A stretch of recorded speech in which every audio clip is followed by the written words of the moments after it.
زمانی که بچه بودم همیشه دوست داشتم یکی از ابرقهرمانا باشم و سلاحشون رو تست کنم و امروز به آرزوم میرسم. من امروز براتون 5 تا از خطرناکترین سلاح‌های دنیا رو آوردم تا با هم قدرتشون رو تست کنیم و ببینیم کدوم یکشون از همه بهتره. بزن که رفتی. اولین سلاحمون یه شمشیر محبوب ژاپنیه که توی انیمه ها بسیار ازش استفاده میشه. کاتانا. بریم سراغ اولین تست. قدرت. من قراره با این کاتانا 3 تا بطری پر شده از آبو ببرم و عملکرد قدرتشو بسنجم. از اول بچگی میگفتم کی میشه من یه دونه کاتانای واقعی بگیرم دستم. همیشه چوب میگرفتم دستم و باش بازی میکردم.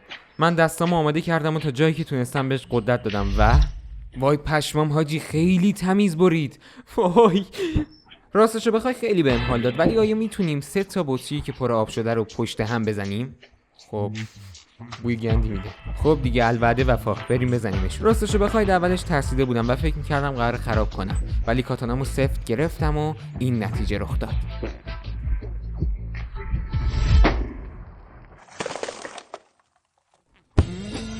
وای پشما خیلی خوب بود. نابود شدن، ترکوندمشون به معنای واقعی کلمه. حاجی پشمام تازه این اولیشه، ما کلی چیزای خفن دیگه هم داریم. تست بعدی، دقت. اگه تو بچگیتون فرود نینجا بازی کرده باشید میدونید که این که دستمه موزه. ما قراره مثل بازی فرود نینجا از بزرگترین میوه تا کوچکترین میوه رو نصف کنیم. البته خدایی نکرده فکر نکنید قراره اینا رو بخوریم ها. حاجی موز گشتم شد یه ذره بخورم. سلامتی. همه میوه رو زدم الا توت فرنگی. واقعا سخت بود ولی بالاخره بچه پایین باخت نمیده. و تست آخر کاتانا، سرعت. اولش فکر میکردم خیلی آسان تر از این حرفا باشه، ولی خب یه ذره تبعات داشت. ولی خب خدای شکر سالم از این بازی بیرون اومدم و بعد کلی تلاش اینو که ریدم، ولی خب بعد کلی تلاش تونستم بزنمش. بابا برای یه سامورایی همه جا ژاپنه. کاتانا فقط یکی از 5 تا سلاحی که میخوایم تستش کنیم. برای اینکه بفهمم کدوم سلاح از همه قوی تره باید یه تست یکسان از همشون میگرفتم تا بفهمم کدوم بهتره و با همشون یه دونه کدو حلوایی رو نصف کردم. اگه بخوایم به سلاح‌ها نمره‌های مختلفی بدیم واقعا کاتانا جاش خوبه. سریع، قدرتمنده، حتی دقت بالایی هم داره. میتونید بذارید جلو مهمون، واقعا راضی میشه. من کاتانا رو میذارم تو دسته A. خب از هر چی بگذاریم سخن دوست خوشتره. بریم تستش کنیم. اسم این سلاح روب دارتو واقعا خطرناکه. اینجا حاجی خیلی سخته. استفاده کردن از این سلاح واقعا کار سختیه. من برای خودم یه هدف تعیین کردم. تست اول، دقت. راستشو بخواید این سلاح واقعا سلاح قویه، ولی طرز استفاده کردن ازش خیلی سخته. توی یوتیوب اگه ویدیوهاشو ببینید مردم خیلی کارا باهاش میکنن که واقعا برگاتون میریزه، ولی خب تسلیم شدن تو کار داشتون نیست. بالاخره حاجی این اصلا تیز نیست ولی دهن سرویس میکنه. مثل اینکه یواش یواش دارم ردیف میشم. این سلاح با اینکه تیز نیست و تیزی خاصی نداره ولی خیلی قوی و قدرتمنده. هرچند که قویه ولی کار کردن با این سلاح امونتون رو میبره. من ساعتها تمرین کردم تا بدونم چجوری باید اون بطری رو زد و واقعا کار آسونی نبود. نخوام دروغ بگم دهنم سرویس شد. به خدا الان نیم ساعته که دارم تمرین میکنم اون بطری لعنتی رو بزنم و هر بار فقط اینقدر میمونه تا باش بخوره. مثل اینکه نباید زیاد خودم خسته کنم و الان میریم دنبال شوریکان ها، همونایی که توی ناروتو بودن. این سلاح کاری میکنه من دقتم بیشتر شه و دارتو بهتر پرت کنم. قراره تو 3 مرحله با این شوریکان ها دقتمو بسنجم و ببینم چجوره. توی مرحله اول یه دونه بادکنک آبی به اونجا وصل کردم و سعی کردم بزنمش و بارها تلاش کردم. 1000 بار زدم اونور، رفتم آوردم، تلاش کردم و بالاخره تونستم. آره بزن بریم برای مرحله بعد. توی این مرحله به جای یه دونه بادکنک آبی 2 تا بادکنک آبی گذاشتم. آره بالاخره. متاسفانه ما داشتیم به تاریکی شب میخوردیم و من اگه میخواستم اینجوری فیلم بگیرم یه چیزی تو مایه های این در میومد و واقعا نمیشد دید. ولی من تو همون تاریکی با سماجت تمام شروع کردم به زدن 3 تا بادکنک آب. الان صبح شده. دیشب نتونستم فیلم بگیرم و خیلی تاریک بود. از اونجایی که بچه ناف کالیفرنیا باخت نمیده باید 3 تاشو میزدم. آره بالاخره. اولش فکر میکردم بین همه سلاح‌ها شاید شوریکان از همه سریعتر و بهتر باشه، ولی بعد استفاده از این شوریکان‌ها فهمیدم که اونقدرها هم که باید قوی نیستن و میره تو رتبه B. و حالا دوباره برمیگردیم به روب دارت. این بار باید تمرینامو بیشتر میکردم و باید این هدفی که گذاشتم رو میزدم. آره خب این هدف نسبت به قبلی گنده تر بود، ولی واقعا هم سخت بود. کم مونده بودا. میخواستم سر بالم بیرون بیام ولی وای افتضاحه. و بالاخره بعد 1000 بار تلاش و زمین خوردن تونستم. وای حالا میریم سراغ تست بعدی دارت. قدرت. این دارت ها ناموسن دهن سرویس میکنن. دستمو نگاه. تست قدرت رو شاید یه وقت دیگه بگیریم، چون یه روش داره که من الان بلدش نیستم و باید بشینم یادش بگیرم. خیلی سخته. خیلی میسوزه حاجی. سلاح بعدی شمشیر کلیمور. این شمشیر رو بارها تو فیلم و سریالا دیدید، مثل لورد آف رینگز و بریو. حاجی تو زندگیم شمشیر به این گندگی ندیده بودم. اولش یکم برام سنگین و دراز بود، ولی یکم باهاش کار کردم دیدم واقعا سلاح خفنیه. ولی سوال بود برام که میتونه کاتانا رو شکست بده یا نه. حاجی همش گوشته. اولین تستی که میخواستم از شمشیر کلیمور بگیرم زدن یه بطری شیشه‌ای بود، ولی قبلش یه بطری پلاستیکی رو تست کردم که دهنش سرویس شد و آماده بطری شیشه‌ای شدم. راستش الان 6 صبح و بابام خونه است و اگه بفهمه این کار رو دارم میکنم همینو میکنه تو.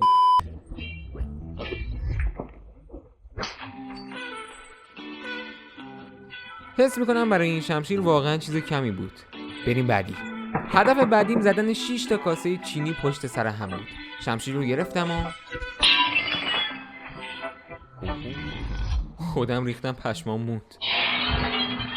هر چه سریعتر باید بشینم اینا رو جمع کنم، اینا بابام پارم میکنه. تست بعدی شمشیر کلیمور. دقت. ناموسن اینو دیگه تو فیلم‌ها دیدم. یه شمع میذاریم اینجا، قراره با این شمشیر شمع خاموش کنیم. از چیزی که فکر میکردم سخت‌تر بود. حتی بارها شمعو شکوندم. اوپس. ولی مثل سلاح‌های قبلی بالاخره تونستم. وای بالاخره. فقط میتونم بگم پشمام ریخته. حاجی باور نکردنیه، به خدا نمیدونستم انقدر سریع میتونم بزنمش. بعد اونم رفتم سرعت این شمشیر رو تست کنم تا تیری که به سمتم میومد و بزنم و بعدش فهمیدم این یکی از بهترین سلاح‌های عمرمه و حتی از کاتانا هم بهتره. فقط یه تست دیگه مونده. فکر کنم میزم ببرم. این واقعا قویه. چشام دیگه نمیبینه. آجی وضعیتم خرابه. ولی خب به خاطر این درخته بود که پشتم بود، حواسم رو پرت کرد. باشه.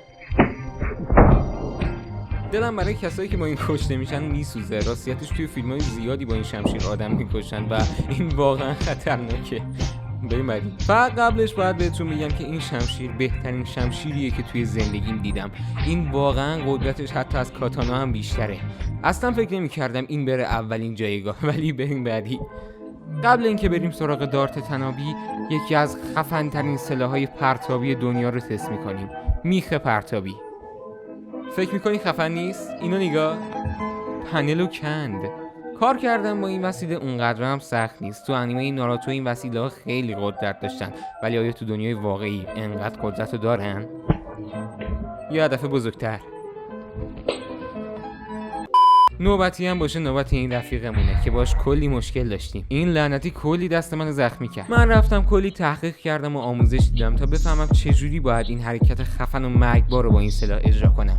اصول و رکن اولیه استفاده از این سلاح و اجرای این حرکت خفن اینه که وقتی طناب به سمت پات اومد، طناب رو با پا بزنی و اون پرتابش رو به سمتی که میخوای پرت کنی تا تیغه‌ای که داره اشک دشمنتو در بیاره. دیگه دارم راه میافتم آجی. شاید الان که تو خونه نشستید و دارید این ویدیو رو میبینید، اجرای این حرکت واسهتون خیلی ساده باشه یا حتی خیلی مسخره، ولی واقعا این حرکت سخته. انگشتام دارن یکی پس از دیگری کشته میشن آجی. باید یادش بگیرم. از اول دوباره تمرین تا بتونم بالاخره اون حرکت رو بزنم. به جای خوبی داشتم میرسیدم که یهو ریدم توش. خطر بیخ گوشم گذشت، کم مونده بود حتی کورشم. بفرمایینم از انگشتای ما دونه دونه داره پوستشون کنده میشه. نگاه کن. دیگه کم کم داشت اعصابم خورد میشد. وقتش بود بکنم و برم وسط رینگ. فکر میکردم دارم به آرزوی بچگیام میرسم، استفاده کردن از سلاح‌های مختلفی که تو فیلم‌ها و انیمه‌ها هست، ولی من فقط یک قدم با اون آرزو فاصله داشتم. های مگه میشه؟ چجور اون طناب کفتی رو زدم ولی نتونستم لیوان به اون بزرگی رو بزنم. من از تمام سلاح‌های توی این ویدیو استفاده کردم و برای هیچ کدومشون انقدر تمرین نکرده بودم، ولی این سلاح، این دارت پرتابی واقعا عذاب من بود. اصلا نمیتونستم کاریش کنم. ممنونم مامان بزرگ. ولی بالاخره باید انجامش بدیم. بالاخره میتونم بگم بعد این همه عذاب کشیدن، این همه تمرین و این همه سختی دیگه تونستم.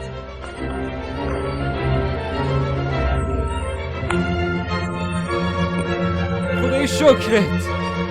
وای مگه میشه؟ بعد اون کار رفتم سراغ شکوندن 6 تا ظرف چینی که واقعا کار خاصی نداشت. و در نهایت تست نهایی، کشتن یه دونه کدو حلوایی. این بخش پام خیلی درد میکنه. حاجی دیدی؟ میز شکست. من با کلیمور که یکی از قوی ترین شمشیرا بود روی این میز زدم ولی میز هیچیش نشد. آخر سر این ویدیو انگشتام و پاهامو از دست میدم.